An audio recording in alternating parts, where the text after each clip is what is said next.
everyone. In this video, I want to talk about why I am literally obsessed with love.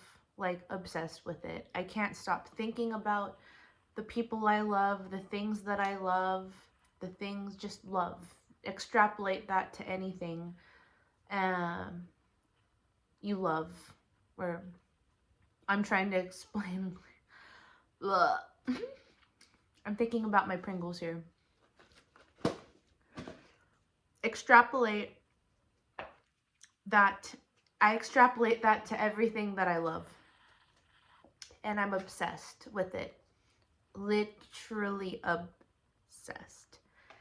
And I wanted to kind of go into why.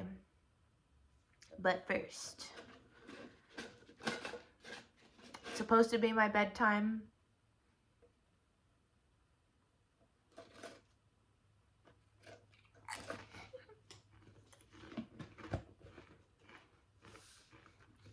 Sour cream and onion. It's where it's at.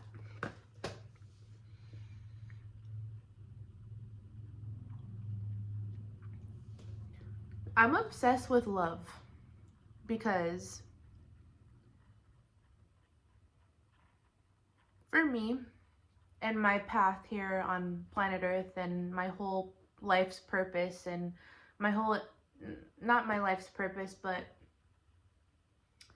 a majority of my experience of life, I'm 31 years old, a lot of it was spent in debilitating fear.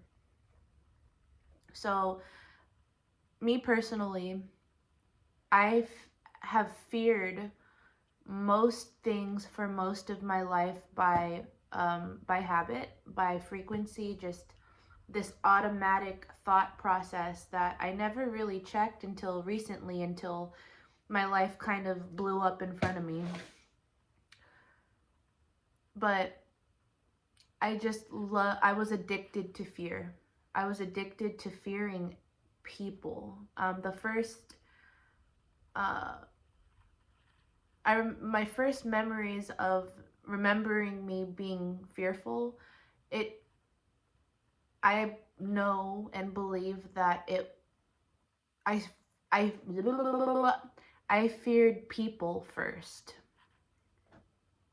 From personal experiences, from my environment. We're not blaming, we're past that. We're in 2026. We're taking full accountability for ourselves and for our feelings. Let's normalize this.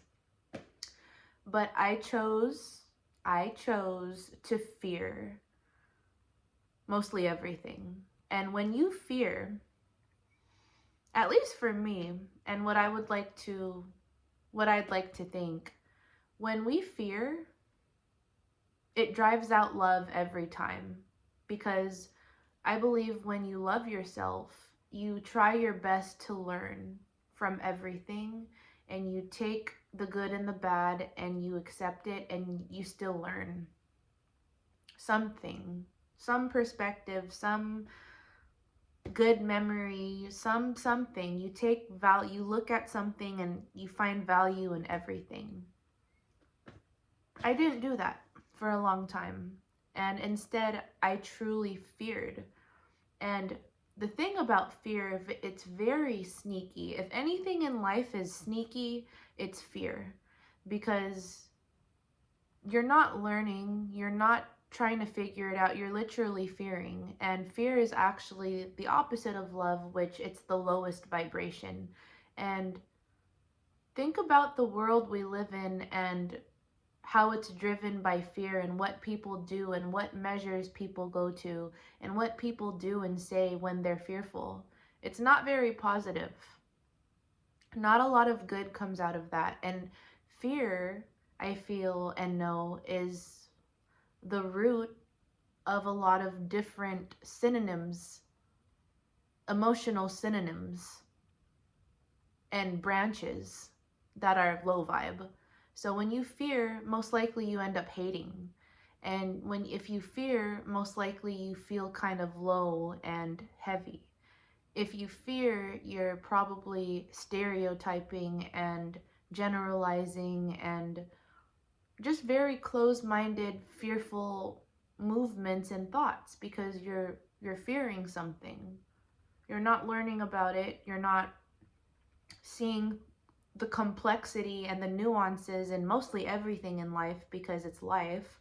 You're just choosing to fear something and moving in that and acting like that and vibrating in fear.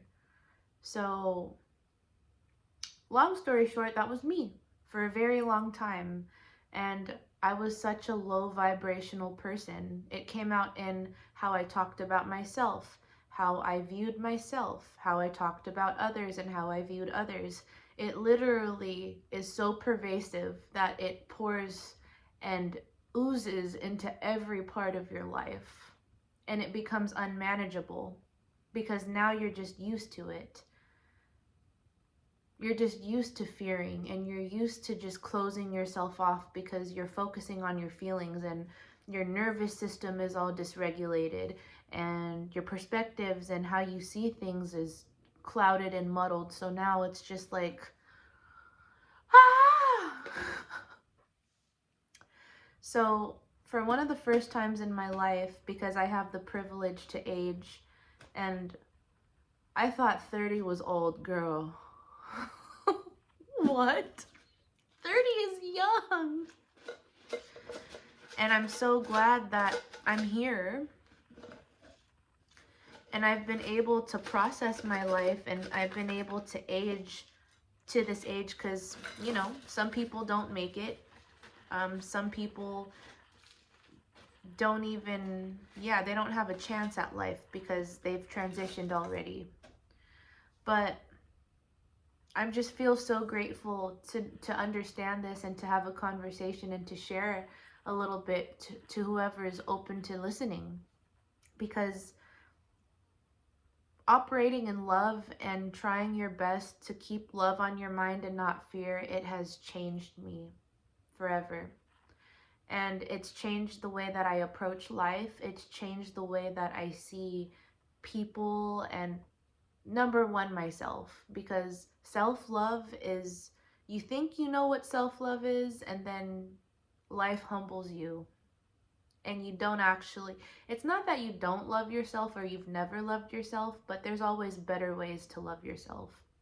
Like anything, we can always improve, and we can also improve the way that we love ourselves, because a lot of times we have it backwards, especially if we're really young, or it doesn't matter your age, but your experiences, your environment, your free will, all of that good stuff.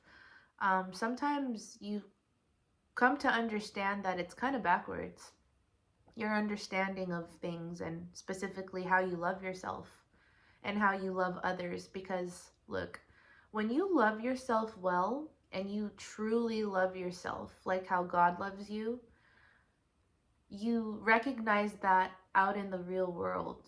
But if you have your own perspective on love, which nothing's wrong or right, you are valid to your feelings because you're a very powerful being, whoever you are. If you're watching this, you're powerful, and don't let anyone ever tell you otherwise. But imagine if you had it kind of backwards. That's kind of what you're gonna see in real life, because that's your view. Not that it's backwards, but you could have loved yourself better. Or you didn't love yourself like you thought you did.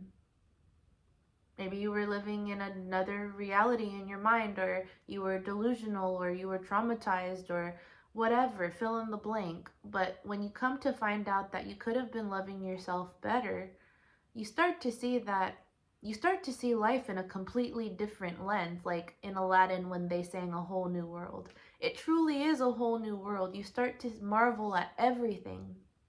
And you're so grateful for so many things you never thought you could be grateful for. And you constantly find yourself saying thank you. Chip break.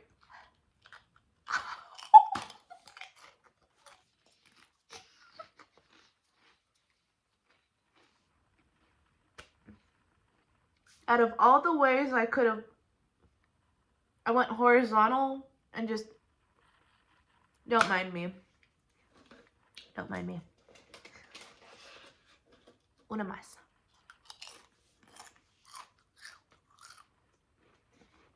Sorry if you don't like chewing noises. I'll put a disclaimer in the description. Just a girl enjoying her Pringles. But you start to say thank you, and you're so much more grateful. It just becomes a frequency. It becomes a habit. And I'm obsessed. And I'm just so excited to see where my life is going to take me. And I've never said that before in my life. I've been pretty doomy gloomy. I always called myself an optimist, but not really.